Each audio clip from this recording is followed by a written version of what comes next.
Okay, so is everybody ready? Got your amp heated up? We're going to be talking about the Marshall JVM210. I should point out to start with, it is the only Marshall amp that I've ever really liked. And there's a good reason why I really like it, though. Several good reasons, and we're going to see what those are as we go along here. Now, first of all, I understand that tastes vary, and yours may be worlds apart from mine. But what I encourage you to do is, even if you absolutely love the sound that you're getting with the preamp gain turned all the way up on this amp, just try some of what I'm about to tell you, okay? You can always write down your settings and go back to them later, but you never know. You just may surprise yourself. Now, as I said, this amp is a bit of a left turn for me. I usually do not like Marshall amps. I'm not knocking them. They just don't do what I need them to do usually. And I cannot stand amps that sport multiple gain modes.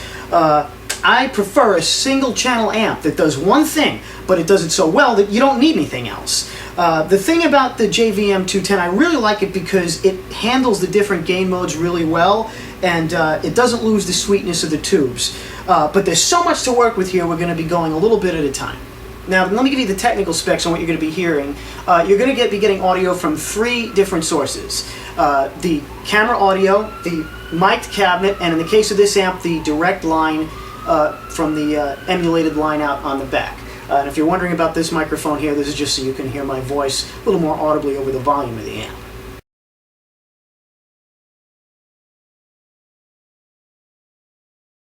Now keep in mind that you do lose something with every waypoint between the amp and your ears, but I kind of got no choice. I can't just cart all my stuff right into your living room and play for you. But I'm going to do my best to give you a real good idea of what everything sounds like. So now onto the amp settings. Let's start by turning off the reverb and the effects loop. Where we don't need them, we're not going to be using them. One other thing, in case you're wondering what this is here, if you can see it, this is a Gibson Power Stealth power attenuator. If you're not familiar with power attenuators, I will be going over them later. But simply put, it's basically a device that helps keep the volume down even when you turn the amp up so you don't blow your ears out. Now let's start off with what not to do, okay? I'm on the red mode here, and I've got the gain all the way up. The volume is pretty much down. The power attenuator is inactive. And let's see what we got.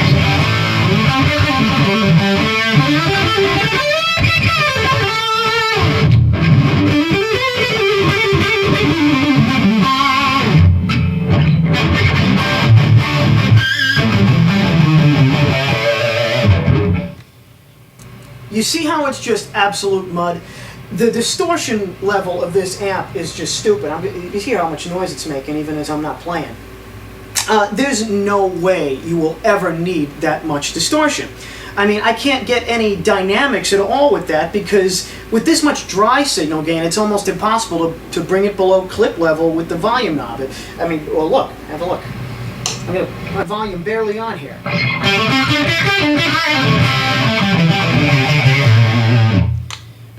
There's less distortion, but it's just weaker. It doesn't get, you know, for what little bit that it cleans up, there's no benefit to it.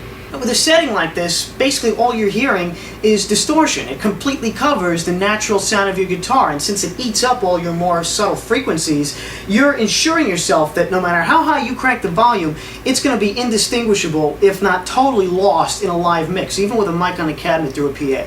You just, it's as soon as the drummer and bass players start playing, nobody's going to hear your guitar. Okay, so let's take a look at the different modes. Let's go with the orange mode here, same knob settings.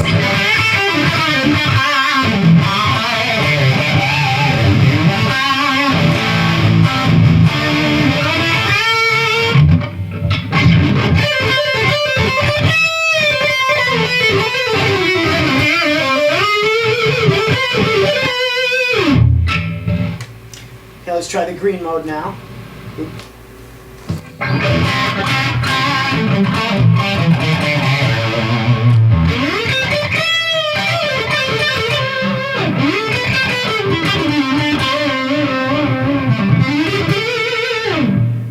Try my little bit of a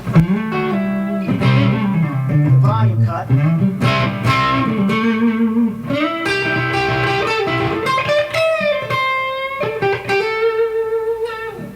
Now you can hear a significant drop in gain and a little bit better dynamics, especially on the green mode. The way the gain structure of this amp works is that it basically gives you a varying percentage of the overall gain. So even if you have the knob at 10, unless you're on the red mode, you're not really maxing out the preamp section of the amp. So the first item here, does that mean you should avoid the red mode? Absolutely not. Let's try a more controlled setting. Now I'm going to bring the gain back to about 5 here, and let's go in the red mode, and you'll see that even with the gain, about half, it's still intense saturation on the red mode.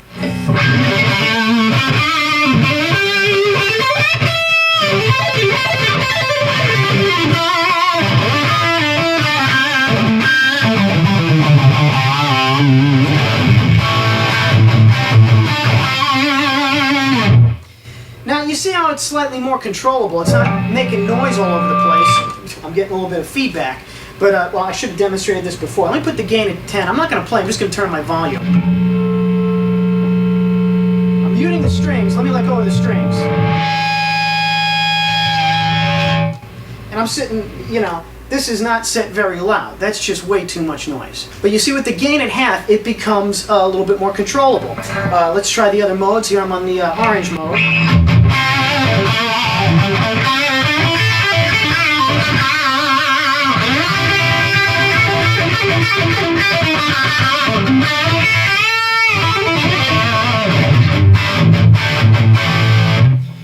Now that's a pretty sweet sound on the orange channel. Let's go green here.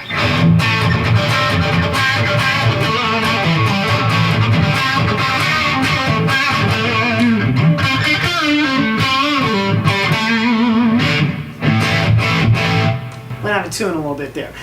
You see that we've got a pretty heavy distortion on the orange mode and a really thick crunch on the green mode. This is a more workable setting because I've got more control, a little bit more presence to cut through the mix, but the red mode is still way too distorted.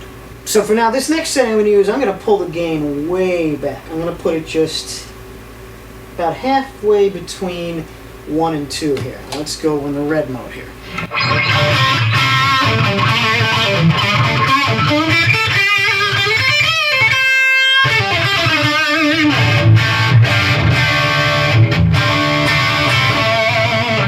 Now, you might be noticing that as we bring the gain back, the sound starts to become noticeably weaker. And this is where we discover the slight weakness, but the true strength of tube amps. And we're going to get to that in the next installment.